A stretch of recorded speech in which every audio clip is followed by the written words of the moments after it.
श्री गुरुभ्यो नमः। नमस्ते बच्चों।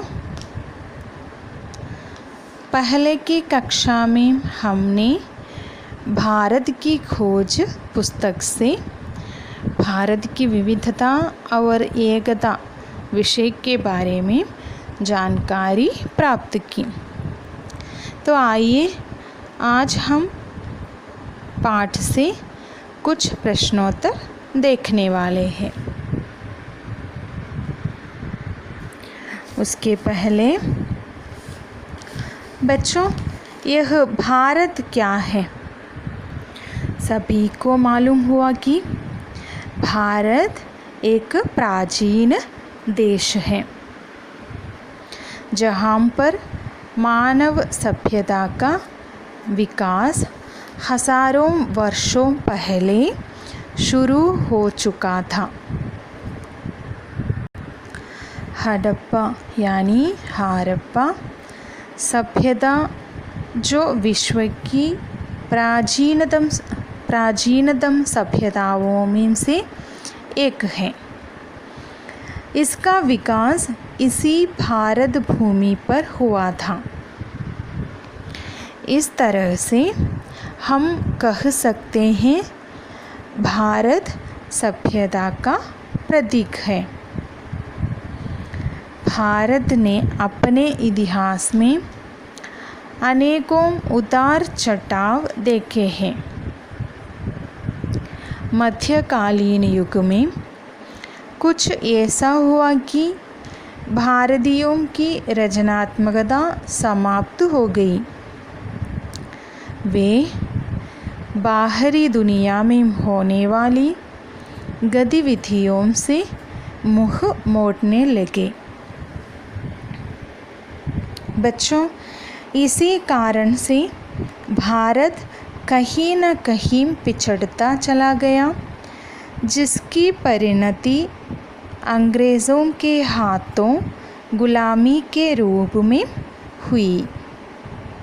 लेकिन भारत में जो सबसे बड़ी शक्ति थी वह थी सभी संस्कृतियों को अपने आप में आत्मसात करने की।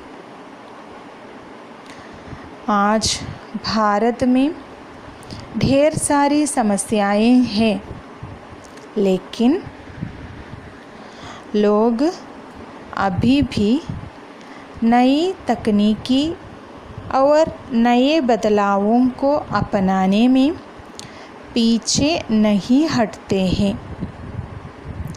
यही बात शायद भारत को जानदार बनाती है। आइए अब कुछ प्रश्नोत्तर को देखते हैं। भारत के अतीत के बारे में जानने के लिए नेहरू जी ने किन किन माध्यमों का सहारा लिया?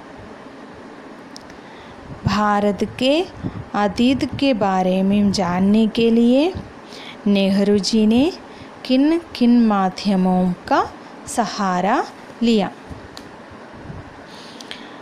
उत्तर: भारत के अतीत के बारे में जानने के लिए नेहरू जी ने भारत को आलोचक की दृष्टि से देखा। देश के विभिन्न भागों की यात्राएं शुरू की। यात्रा यानी सैर, ट्रैवल। उन्होंने महत्वपूर्ण स्मारकों तथा भवनों को देखा। इसके अलावा उन्होंने विभिन्न विदेशी यात्रियों के भारत यात्रा के वर्णनों को भी पढ़ा। भारत के अतीत के बारे में जानने के लिए नेहरू जी ने भारत को आलोचक की दृष्टि से देखा। देश के विभिन्न भागों की यात्राएं शुरू की। उन्होंने महत्वपूर्ण स्मारकों तथा भवनों को देखा। इसके अलावा उन्होंने विभिन्न विदेशी यात्रियों के भारत यात्रा के वर्णनों को भी पढ़ा। सेकंड क्वेश्चन, भारतीय सभ्यता के संपर्क में कौन कौन आए, इससे क्या प्रभाव पड़ा? भारतीय सभ्यता के संपर्क में फारस, मिस्र, ग्रीस, चीन, अरब, मध्य एशिया और भूमध्य सागर के लोग आए। यद्यपि भारत और अन्य देश एक दूसरे से प्रभावित हुए, पर भारत का सांस्कृतिक आधार मजबूत था, इसलिए वह हिल न सका। हिमालय के हृदय से कौन कौन सी नदियाँ निकलती हैं? हिमालय पर्वत के हृदय से गंगा, जमुना, ब्रह्मपुत्र तथा सिंधु जैसी अनेक नदियाँ निकलती हैं। कौन कौन सी नदियाँ? गंगा, यमुना, ब्रह्मपुत्र तथा सिंधु। सिंधु हिमालय से निकलने वाली प्रमुख नदी है।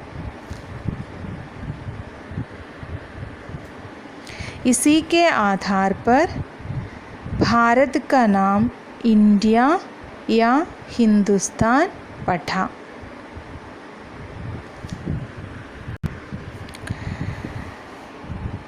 नेहरू जी ने भारत की खोज के लिए जिन साधनों का प्रयोग किया था, उनसे वे कितना संतुष्ट हुए?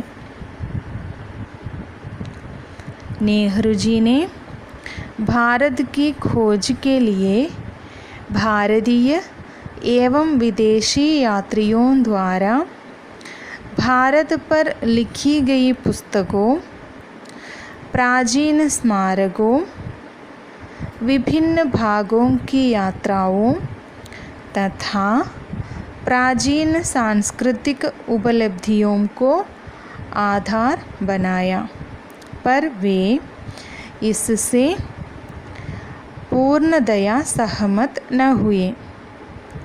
उनमें भारत की समझ ज़रूर पैदा हो गई। पाठ के आधार पर भारतीय संस्कृति की विशेषताएं लिखिए।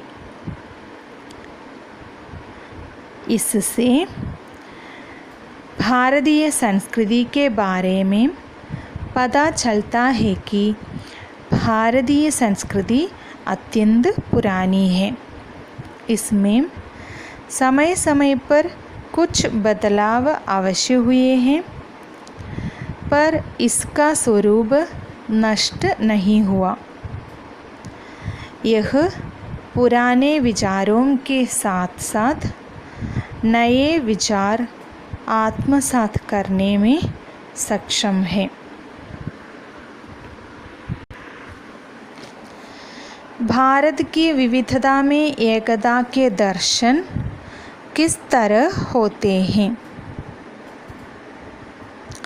भारत कश्मीर से कन्याकुमारी तक फैला एक विशाल देश है। यह देश अनेक राज्यों तथा भागों में बंटा हुआ है। यहाँ विभिन्न भागों में रहने वालों के खान पान, रहन सहन, बोलचाल की भाषा, पहनावा के अलावा मानसिक एवं शारीरिक विविधता है, पर सभी भारतवासी एक हैं, जो एक दूसरे से जुड़े हैं।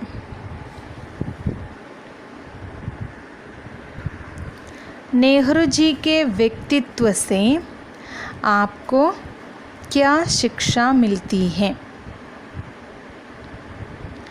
नेहरू जी भारतीय संस्कृति एवं सभ्यता तथा भारत के अतीत से गहरा लगाव रहते थे और अपनी संस्कृति की महानता तथा महत्व सभी के सामने लाना चाहते थे। इससे हमें यह शिक्षा मिलती है कि हमें भी अपनी सभ्यता एवं संस्कृति पर गर्व करना चाहिए। इसे नष्ट होने तथा दूषित होने से बचाए रखने का हर संभव प्रयास करना चाहिए। भारत की विविधता और एकता अंश के आधार पर भारतीय संस्कृति की विशेषताएं लिखिए। भारतीय संस्कृति की सबसे बड़ी विशेषता है विविधता में एकता। यहाँ बंगाली, मराठी, पंजाबी, गुजराती, तमिल, असमी, कन्नड़, मलयालम, कश्मीरी सैकड़ों वर्ष से अपनी अपनी पहचान बनाए हुए हैं। फिर भी इनके गुण दोषों में अधिक अंतर नहीं है। उनकी राष्ट्रीय विरासत एक है। देश के प्रति उनकी नैतिकता तथा मानसिकता में अधिक अंतर नहीं है। वे सभी अलग अलग होकर भी भारतीय हैं।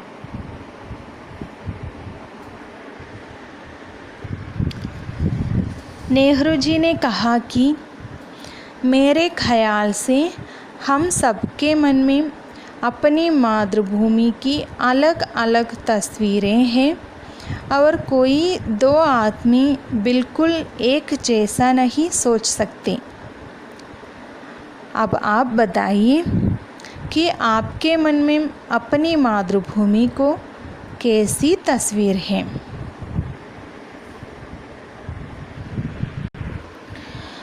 मातृभूमि एक विशाल देश है। यहाँ पर हर तरह की भौगोलिक रचनाएं हैं। हर प्रकार की ऋतुएं आती जाती हैं। यहाँ के अधिकांश लोगों में एक अजीब सा अपनापन है। यहाँ लाखों समस्याएं हैं, फिर भी यहाँ के लोग खुश रहने के हज़ारों बहाने तलाश ही लेते हैं। अभी एक एक्टिविटी दे रही हूँ मैंने।